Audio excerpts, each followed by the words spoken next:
right. Good evening, everybody, and welcome to Husker Heat. I was about to say the Huskers happy hour. I actually was. And it occurs to me that we might be a few people light because of St. Patty's Day. People might be having their own extended happy hour, or maybe we've got you and your headache after a day of planning. We have Mylie in here, kind of bouncing around the screen like the old Max Headroom days. She's that was before she was born. So anyway, we'll see what we can do there. She sounds fine, and we'll just hope that her video clears up. What's that? Yeah, see, my audio is not working. No, I hear your audio. I hear you fine. You're coming through fine here. And actually, now your video's cleared up, so maybe we lucked out here instead of you just kind of bouncing all over the screen. So, Mylie, you're here. Say hi to everybody. Hi. And no, Mylie didn't come from the bar she worked today. No, I'm not 21 years old. I have a day job. Yeah, it's kind of like. And no, I don't use PTO on freaking St. Patrick's Day. That's insane. Yeah, quite a few people do. Good Irishmen, I guess. I saw Good where the what's that? I said good for them. I saw today. I like to use my PTO on better things. Sure. Well, like Thursday and Friday, first round of the NCAA. No. Tournaments? No. Okay. I used to do that. I did that into my 30s, where I'd take one or both of those days off. I did see a funny thing today on Twitter, though, from the Pop-Tart Bowl. The Pop-Tart Bowl wished everybody a happy St. Patty's Day and had a little clover there. And so I replied in kind, and I responded with some line like happy St. Patty's Day to your wonderful bowl game, and remember to keep fighting every day with every capitalized, because that's in the Notre Dame fight song, and I thought I'd make a little bit of fun of those quitters because they were too good for the Pop-Tart Bowl. Because gosh, doesn't having fun in bowl season stink? But anyway, I did get a kick out of that. So anyway, we just came off a sweep of our good friends, the Weasels, to the north, the Michigan Wolverines. They came in 19-6 and receiving votes in the polls. They just hadn't played that many good teams, and I think our record. Let me look at my notes from last week. I think us sweeping them brought their record against ranked teams to 1-8, maybe, or 2-9, something like that. So what there is tough of their schedule, they've been getting beat by. But I will give Michigan this: they never stopped battling. They kept coming back. In game one, looked like we were kind of cruising along 5-2, and then all of a sudden they load the bases up with 2 out, and Lauren Poots, their best hitter, comes up, a freshman All-American who already had like 13 home runs and was hitting .477 coming into the weekend with us. And Jordy Ball on a full count just went right after her, and she went down swinging, and good shot of her just slamming the bat in frustration as Jordy's got that mask off, yelling at our dugout. So that was exciting. And then we pulled away late in the second game. That score actually got to 5-2 as well. And then the third game ended in another. So 2 wins were by 5-2 in the middle game. Several innings in was 5-2. So 5-2 was the score. That brings Nebraska's record now to 21-5 and starts them off in the conference 3-0, and they will head to East Lansing, Michigan for a 3-game set with Michigan State. I hope the weather cooperates up there, being a little farther north. Well, it's supposed to be 90 here. 90 up in East Lansing? Or here? Here, okay. I saw it was going to be like 86 or 70. Yeah, that'd be just like it to be like 6 degrees early in the week and finish the week at 90. That's just spring as hell around here. What were you saying there?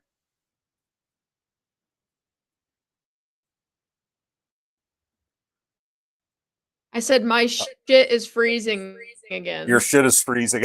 Now you're back to kind of fading around again, and we have to wait a little bit. Your audio, when it comes through, is coming through nice and clear, so we'll we'll just pound away and see if it clears up again.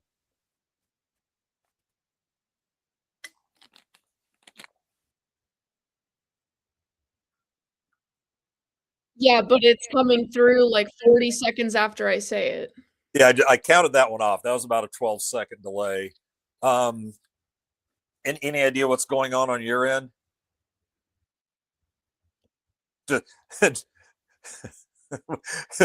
12 more seconds, then I'm going to have a restart here, folks. I didn't catch all of that. Nope. Tell you what, Mylie, why don't you try to pop Old in and out laptop. again, and I'll keep us rolling here, and we'll see if we can get you in on the clear this time. Maybe restart the computer this time.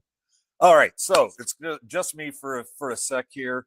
Let's just go over the rankings. There was a little bit of movement, very little. ESPN still has us at number 5. We're still the highest ranked with them. D1 softball moved us up one spot to number 6. On three in Softball America moved us up from 9 to number 8. And USA Today, NFCA, the coaches poll moved us up from 10 to 9. So sliding forward slowly, and this was one series I wanted to sweep. Now we're coming up on a lot of them we just have to sweep.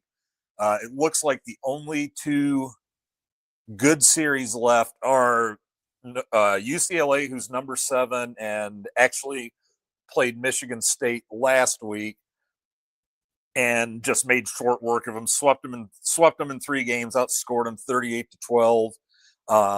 And so that Michigan State just doesn't seem, they're 13-13, but they do not seem to have too much going for them right now. I think it's kind of going to be a frustrating year for them. You'll get more of what I'm saying there when we give you some of their team stats at the end. So anyway, but RPI, we stayed number 3, and currently the top 3 teams in the country are Tennessee, who's lost 1 game but still held down number 1 in all 4 polls and the RPI despite their first loss. Texas is number 2. They've only lost 1 game to, guess who? The Nebraska Cornhuskers. And Texas Tech is number 3, and they've lost 2 games, one of those to your Nebraska Cornhuskers. So we've got a really good record at the top. Thank you, ESPN, for noticing that. D1 softball's coming around. Dodging games this weekend. What's that?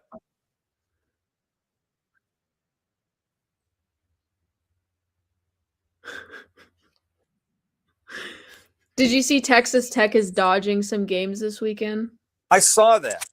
Mylie sent me a text earlier today. Why don't I'll just be quiet. We'll go through the delay, and you tell everybody all about that. You sent me that tweet, so go. And thank you for bearing with us, folks.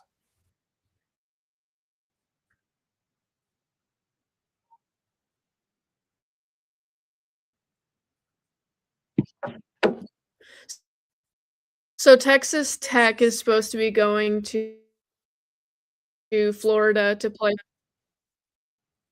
because of like weather, but now they're not going or something to play.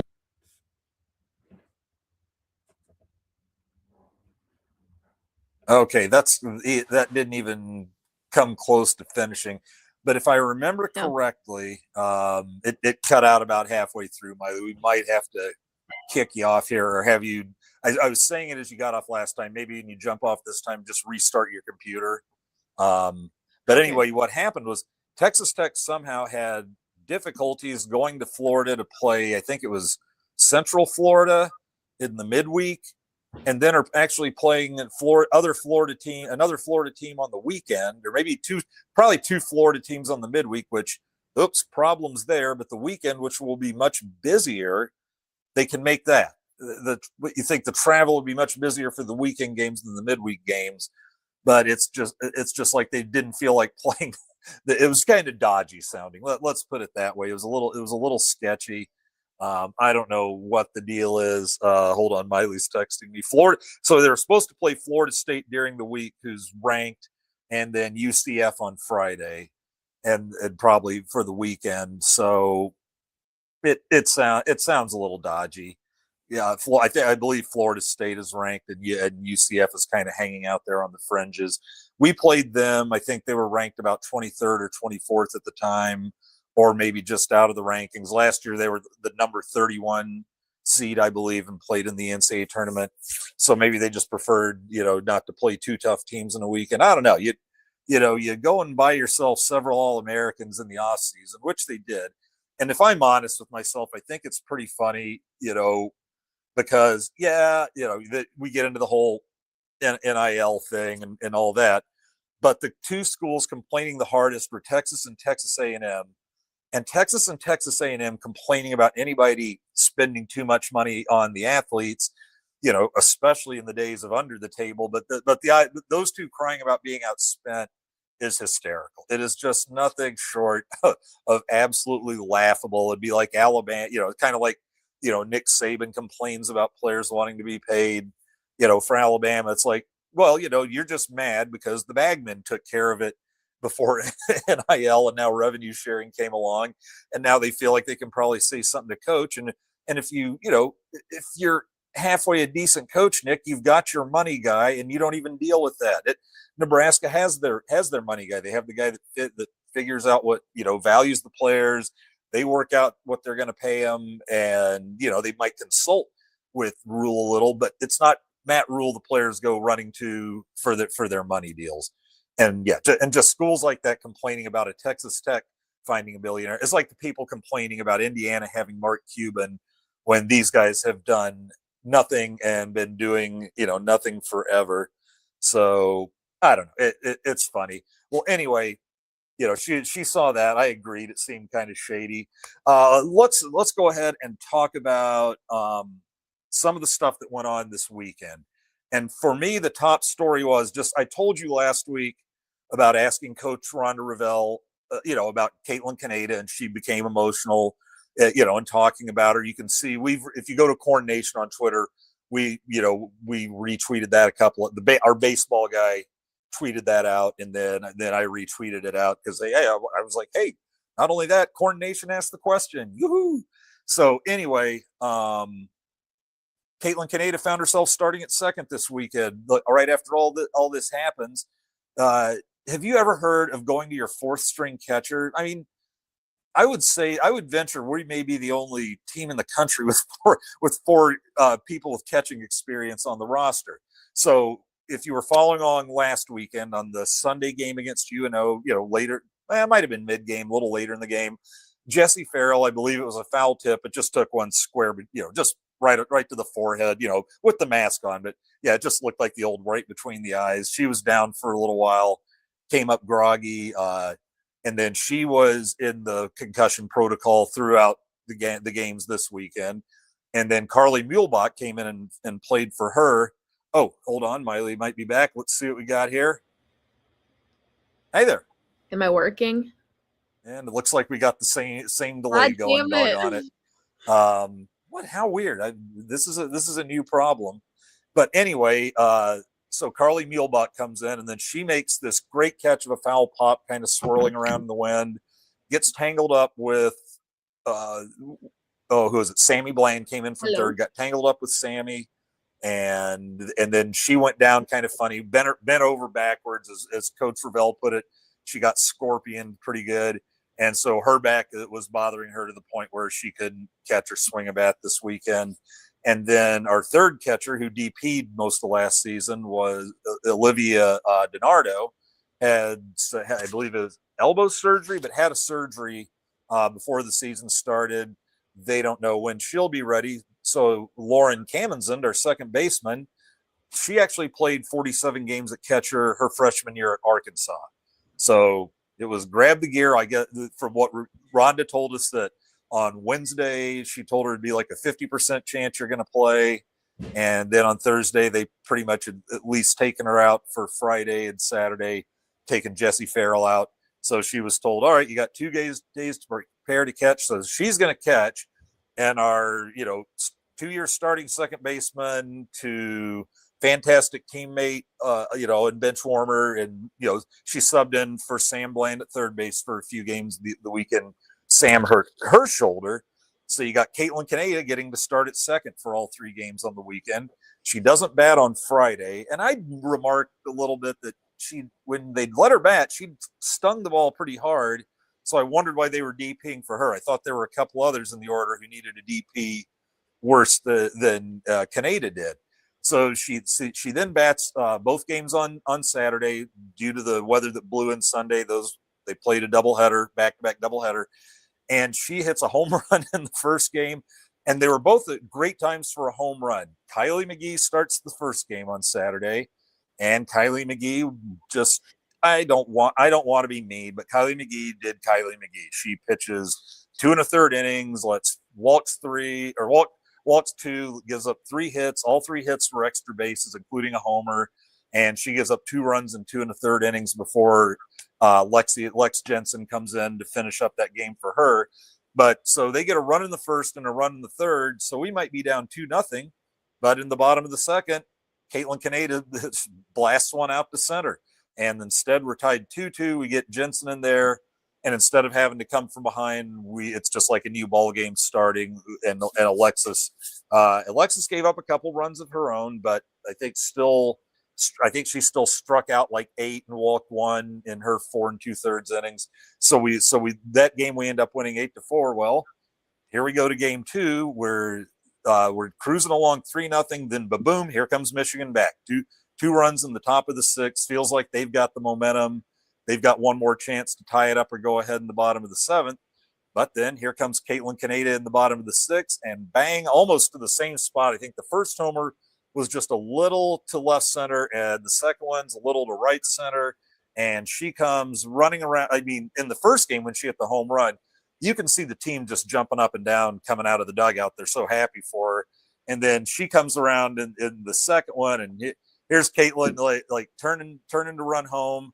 And then there's Rhonda waiting for her. Rhonda slaps her on the back, and I don't know if she has a vertical jump of 15 inches, but it looks like she's flying there, arms wide. She can't be happier. The team's just attacking her. So she goes 2 for 5 in those 2 games. I think she bunted somebody over and then had 2 hits. Both of them were the home runs. And when I retweeted it out, I'm just like, she took the opportunity when it was presented to her, made the most of it, and absolutely deserved it. So we couldn't be happier for her. And the other one we're calling out is Lauren Camenzind for going in and squatting in the catcher's gear for 3 games. And if you don't do that a lot, it's not comfortable. I caught some in the Little League, and what really it was catching that really made me work hard at shortstop. So after 2 years of that, I started playing shortstop. I wasn't pitching, and just was, thank God I don't have to wear the catcher's gear. It's a miserable position.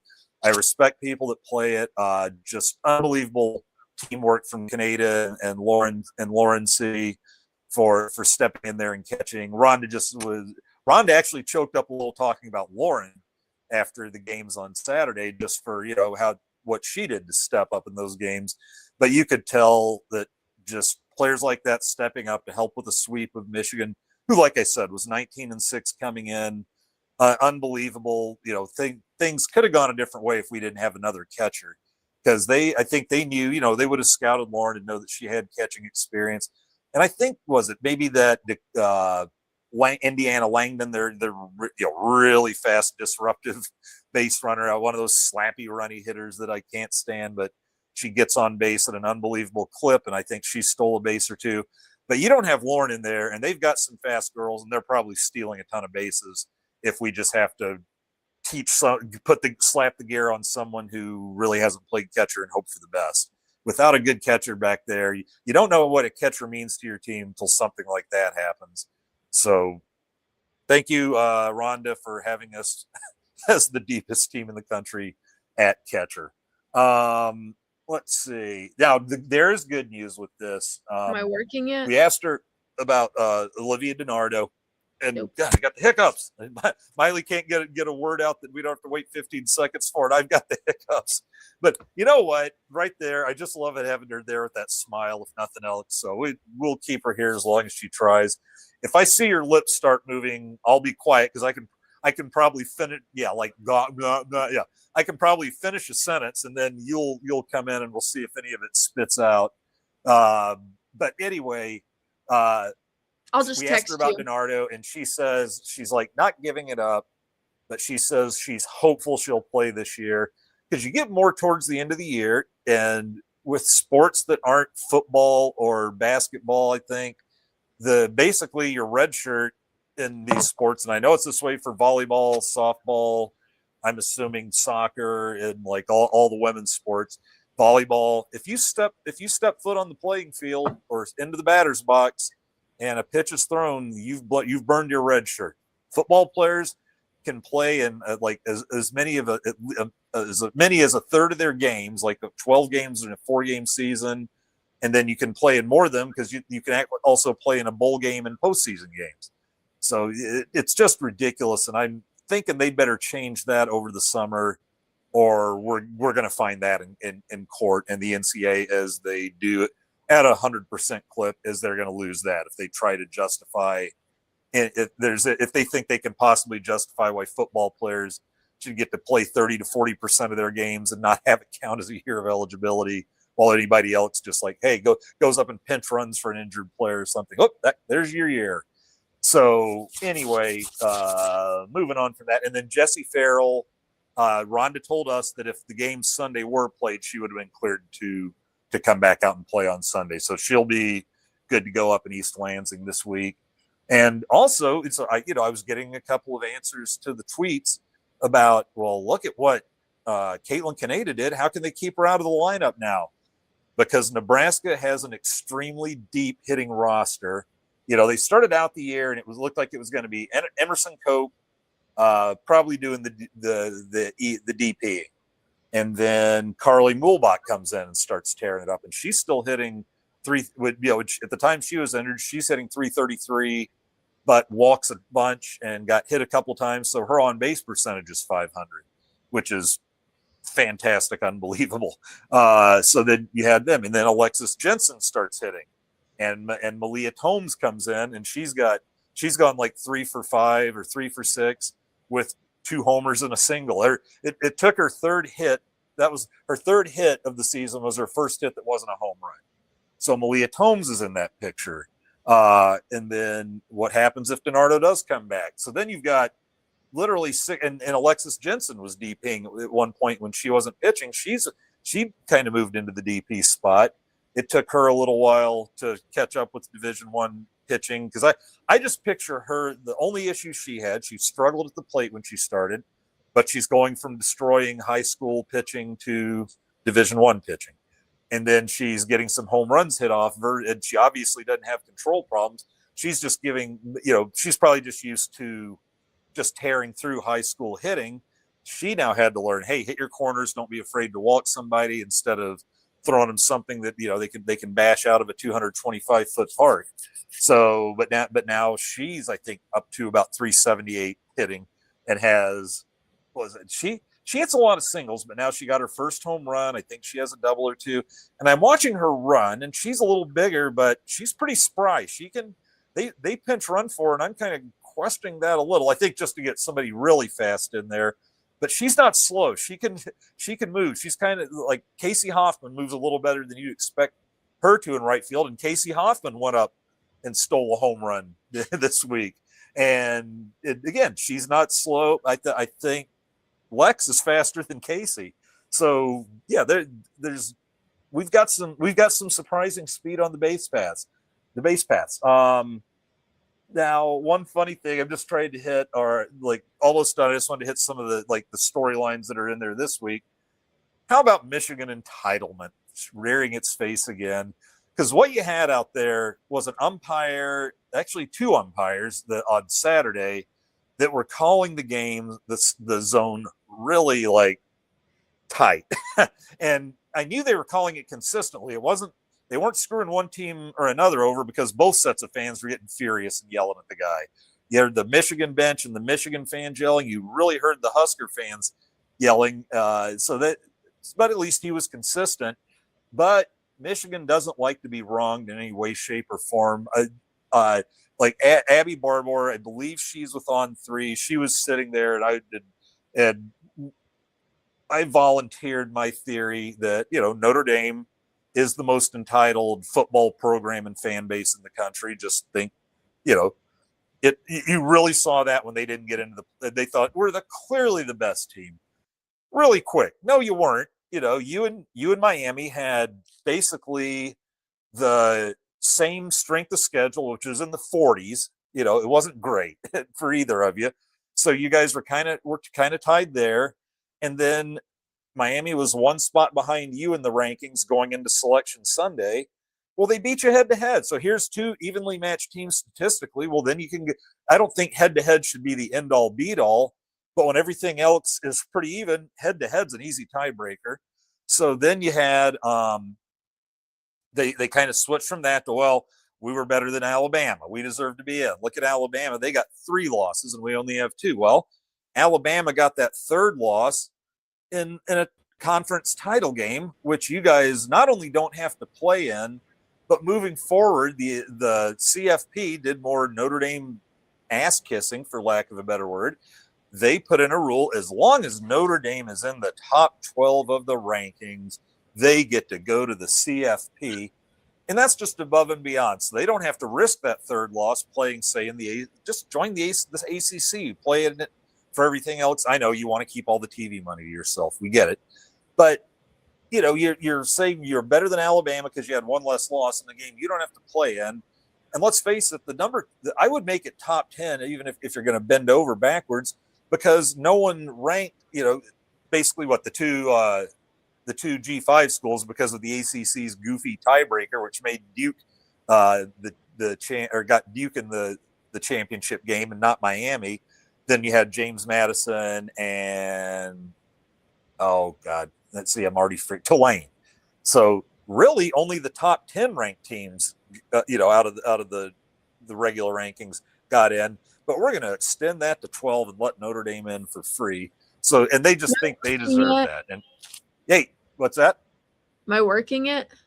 You're coming. You're still flipping around the screen, but start jumping in. Your voice is coming through fine now. So anyway, that's tragic. And then I say in basketball, North Carolina is the most entitled team in the country and fan base, and they haven't let the fact they haven't won a title in a while dissuade them. Much like Notre Dame that hadn't won one in about 40 years. No, UNC's been doing it longer than Duke, and here's why. I still like Duke way more than North Carolina, because when Duke was coming of age in like the 80s. That's when North Carolina was just considered the end-all, beat-all, even though Dean Smith went like quite a while without winning a title, finally got one in 82. And then also they had like probably the worst cheating scandal that any sports program ever got caught with in college history, and nothing. That I think maybe they were on probation for a year, but it didn't affect their recruiting, their TV ability to get into postseason play. It was just a slap on the wrist for an egregious cheating scandal. Well, that's what Michigan's national championship was too. What's that? Michigan's national championship. They just got a slap on the wrist. Yeah, they decided, well, now we're not going to put programs on probation or take away titles because the players shouldn't have to do that. Well, it's like, I'm sorry, but for the players to not know what was going on, you're asking for a special level of stupid that Michigan likes everybody to think they're the complete opposite of, that they are the smartest and brightest in the country. And when anything doesn't go our way, let's round up all the lawyers. What's that? I said, no, your players probably don't even go to class. So they probably have no knowledge. I think most everybody's going to class these days. What they'll do is they'll stop going once they don't have to anymore. There were some that used to be in like their final semester, and about halfway through that semester, they just hang it up, knowing that that by the time those grades come out, and then they're done fighting it, then the games will be over and they're off to the pros.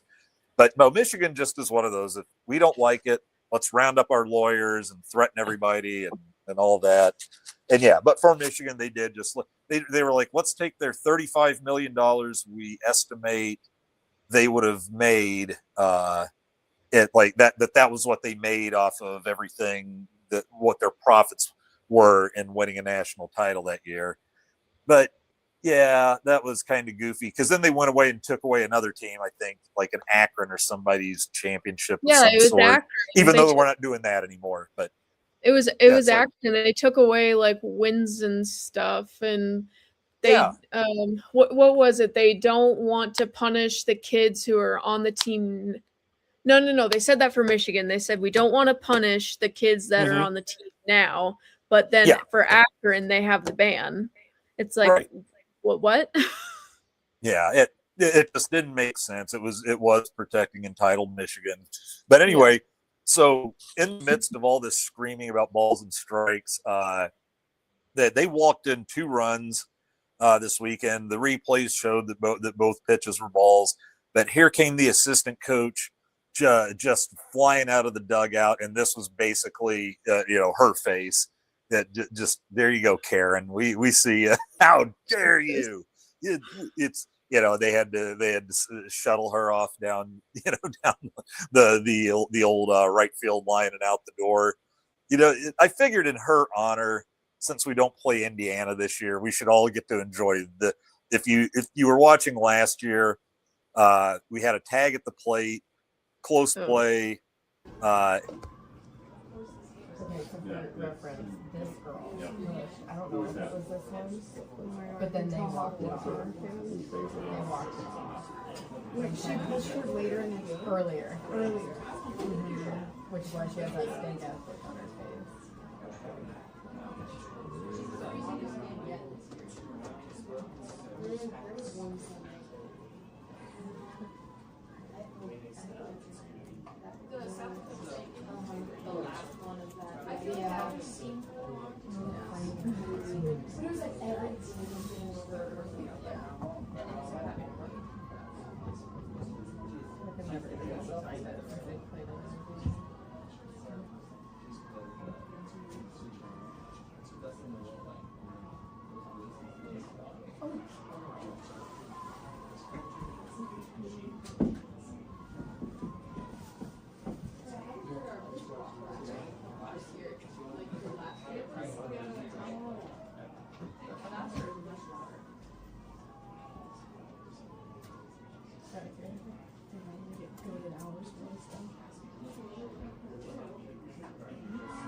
Oh, it wasn't the same chick, but... So this girl, if you look like by the end of it, she wasn't on the base path. Like she wasn't walking the base path because she came from this direction. She just like you see her extend her arm. I was really like watch her face when like she goes to push like yeah, she like braces herself. Braces herself is funny. So there you go. Little fun with the Indiana coach. We won't forget you. So yeah. So anyway, yeah, they toss that assistant coach. It like I said, it was horrid both ways, but Michigan just kind of has this thing of working refs.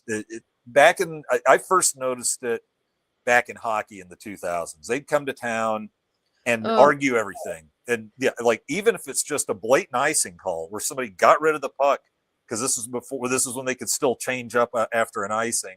And here would be the captain or one of the assistant captains skate up to the ref, chatter a little, just chirp and bitch. And if you watch that Alamo Bowl when Callahan coached the Huskers and we beat them, they tried to do the old lateral the ball around on a final kickoff return, run it up and down. A bunch of Huskers came on the field, but not quite as many, but Michigan players did too.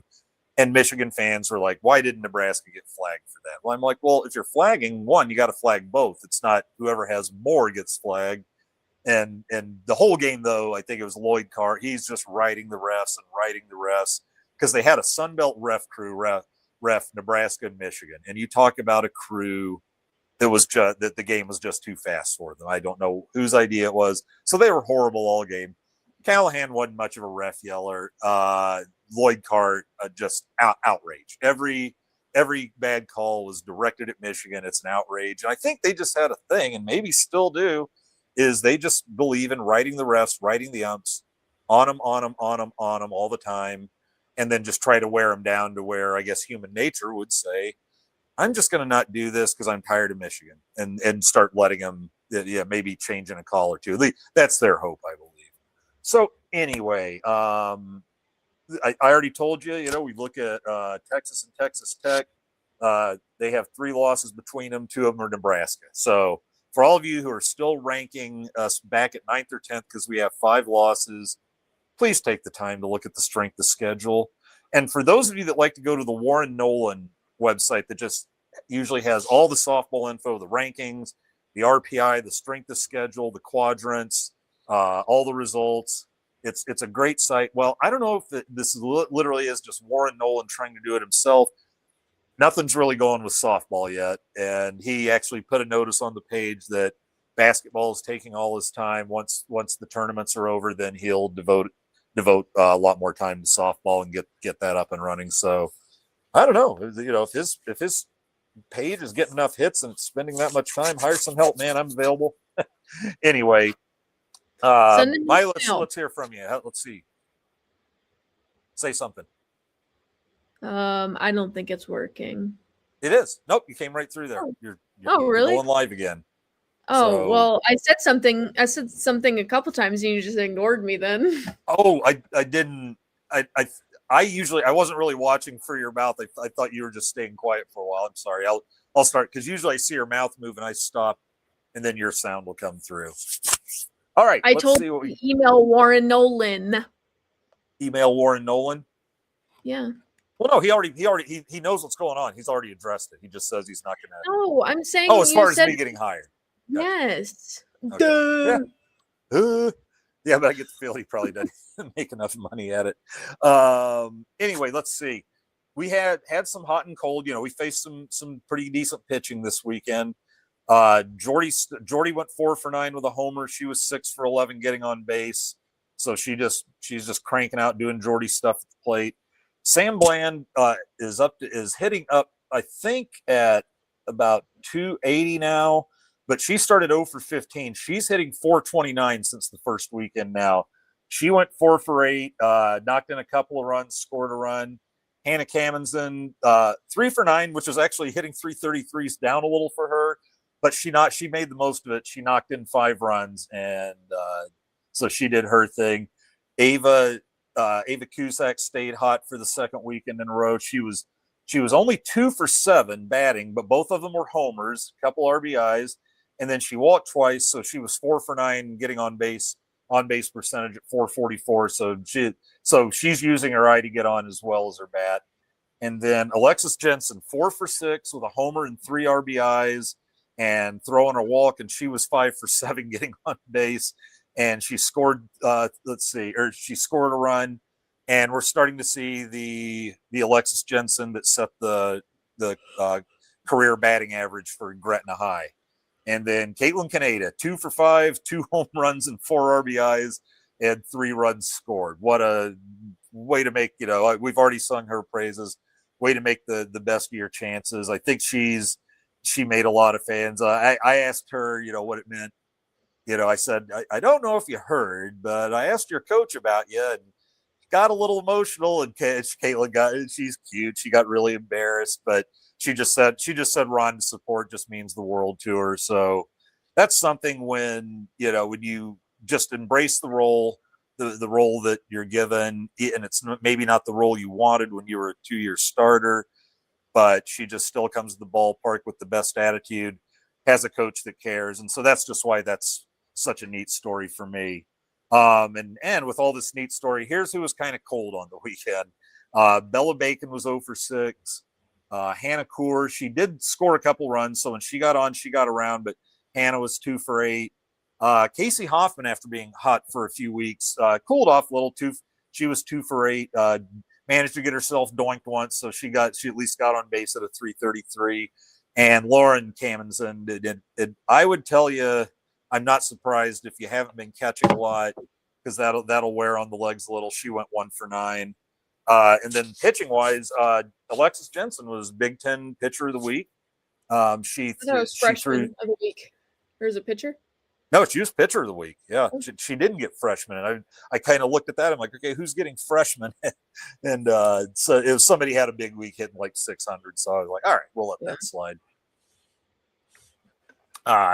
But she got 2 wins, and it was interesting. I was talking with Abby about this in the box. I was wondering because Alexis came into the game with the lead, and then Michigan came back and took the lead, and then the Huskers got some hits. So after 4 innings, Hannah Camenzind pitched 4 innings. That's enough to get you the decision. So she pitched 4 innings, left with the lead. Alexis lost the lead, but then the Huskers got it back for her. And I was like, well, can you pitch yourself into the win and take the win away from the other pitcher because you gave up the lead? And apparently the answer is yes.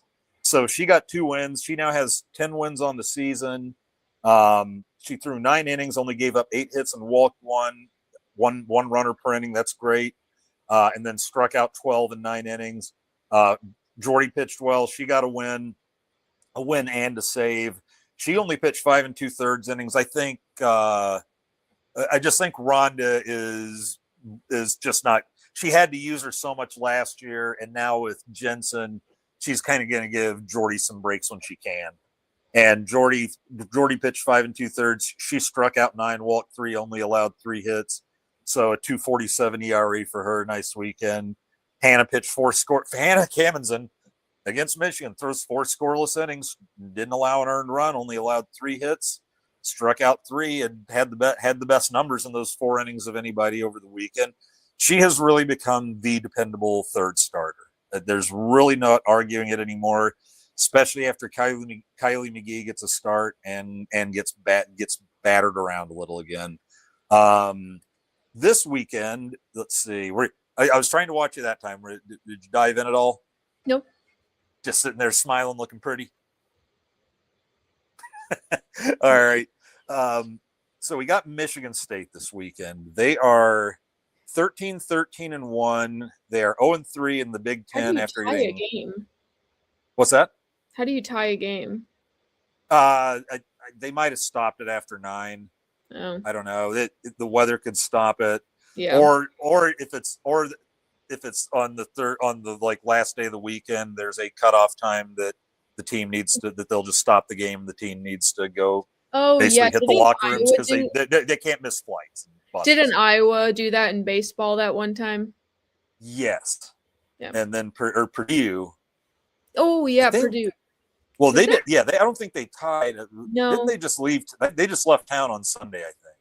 Didn't play a game that Nebraska needed to win. And Northwestern did that to Nebraska in softball 2 years ago. Yep. And it's just one of those things where they've got the cutoff time, and once the clock hits that number, it's done. Yeah. What happened was I think Northwestern and Purdue took off a little before that time. Yeah. With the assumption it was like this, and then Purdue didn't put the tarp on their field or something, so then the field got wet. Yeah, but I believe that plenty has been said by Nebraska fans about Purdue's lack of honor, shall we say? No. never forget. But so their record's 13-13-1. UCLA beat them by a combined score of 38-12 over 3 games. They won 10-0, 18-10, and 10-2. And they have, what's that? Said Jesus. Yeah, I'm going to transition into that. They've also played. They did beat number 13 Clemson 5-2, and number 14 Virginia Tech 7-6. But then they lost a pair to number 19 LSU. So they're 2-5 against ranked teams. It's actually a little better than Michigan right now, but their pitching is awful. Their hitting's not great. They hit 261 as a team, where we hit 315. They've got 16 homers and 121 runs knocked into our 45 homers and 162. We run about the same number of times. They're a little more successful at it. Our OPS, which is your slugging plus your on-base percentage, ours is 963. Theirs is 784. We hit better. Then comes the pitching. We have a team ERA of a pretty stellar 2.21, 1.147 ratio, which is very good. 224 strikeouts to only 39 walks. That's pretty devastating. Michigan State, now our on base is 389. Theirs is 365. They have a few runners that are really good, a few batters that their batting averages aren't much, but they walk a ton, get hit all the time, and they really get on base a lot. So that's not that bad. Pitching wise, their ERA, ours is 221, theirs is 553. Their whip, their walks and hits per inning is 1.86, close to 2 batters get on per inning, where we're just over 1. And they have only struck out 90. We have 224, and they have walked 107. Generally, just to give you an idea, you're not really being too successful as a pitcher unless you have basically a 2-to-1 like strikeouts to walks ratio. So let's say you're someone like Hannah, who doesn't strike out a ton of batters. If she strikes out 4, she shouldn't walk more than 2 in those 7 innings. It's like you should always have twice as many strikeouts as walks. We've got, see, now we're like 7-to-1 on strikeout to walk ratio, which is unbelievable. Michigan State has struck out 90 batters and walked 107. They have literally walked more batters than they've struck out, and they do not have a single pitcher on their staff who struck out more batters than they've walked, let alone has the acceptable 2-to-1 ratio. We should be able to, you can see why UCLA maybe scored 38 runs on them. Now, one of their hitters, I'm and hoping I for just some forgot. quick games this weekend. It could be. I would hope so. There's the one batter who hit a lot of homers for UCLA last year. She's already got 20 this year. She's heading for like a 40 homer season right now. Is she still on UCLA? Yeah. Oh yeah. Yeah. Okay. I mean, this year she has 20 for him. Oh, okay. I didn't know if they, you're talking about Caitlin Terry. No, not Caitlin Terry. This was Yeah. like their first baseman. It wasn't one of their pitchers. Okay. And anyway, I didn't really. So when I'm talking about players to look out for, there's no pitchers. There's no pitchers to worry about. Now if someone comes out and throws a 2-hitter, you hexed us. Well, if me saying it on this podcast made Michigan State go out and throw a 2-hitter or put a spell on our batters, I'm not taking any responsibility for that. Now, Yes, you are. hitting wise, here's what I'm talking about. Now, they have a freshman from Tennessee who's already far and away their best hitter, Zoe Bernard. She's hitting 352, not a lot of power, a couple homers, 11 RBIs, steals a few bases, but she with the 2 homers, half her hits are for extra bases. So she's line drive, sounds like a line drive to the wall hitter. 2 homers, 5 triples, and 9 doubles. But now you have 3 other hitters: Hannah Hawley, Sophia Grill, and either Brit. It looks like Britton Bashirs, or maybe it's Britain Bashirs. So if I'm mispronouncing it, humble apologies. So you got Hannah Hawley, who's hitting 263 with a 419 on base percentage. She's walked 12 times and been hit 5 times. Sophia Grill is a 269 hitter, on base of 392, 9 walks, 7 hit by pitches 7 times. And Old Britain is hitting 231 with an on base percentage of 412. She's walked 18. My God, you need sleep.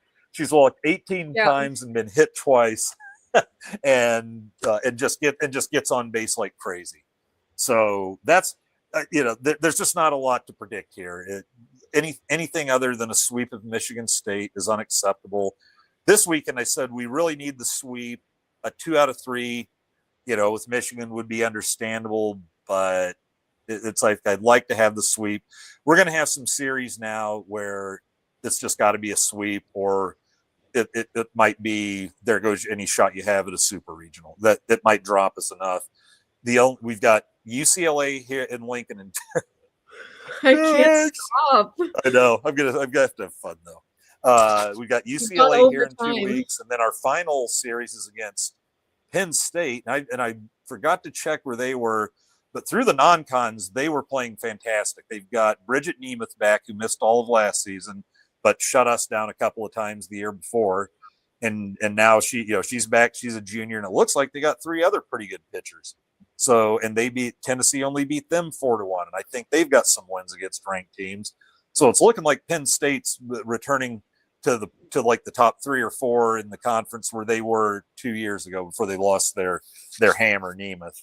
So, but other than that, it doesn't look good. So those all have to be sweeps. So I don't. Oh, hold on.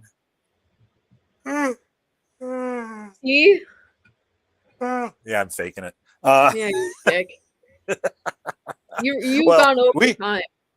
What's that? Said you've gone over time, sir. That's why I am. I literally was just going to tell you that. I said it. We're about 5-6 minutes over, so we'll let Mylie. Hey, we'll put up with some yawns tonight because at least she wasn't eating on screen again, and we appreciate not seeing her eat. Shut up. That's probably it for tonight. What I just wanted one last shout out to Katelyn, Caneda, Lauren Camenzind. Way to step it up. They're the heroes of this last weekend. And I've got a 4-second video here, and I can't tell what it is, so I'm just going to play it. 4 seconds.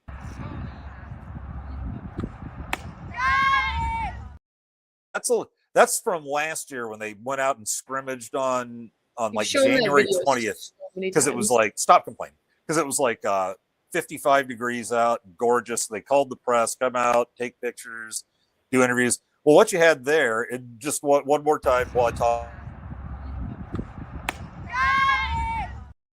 Nebraska Hall of Famer Lori Sipple, assistant head coach.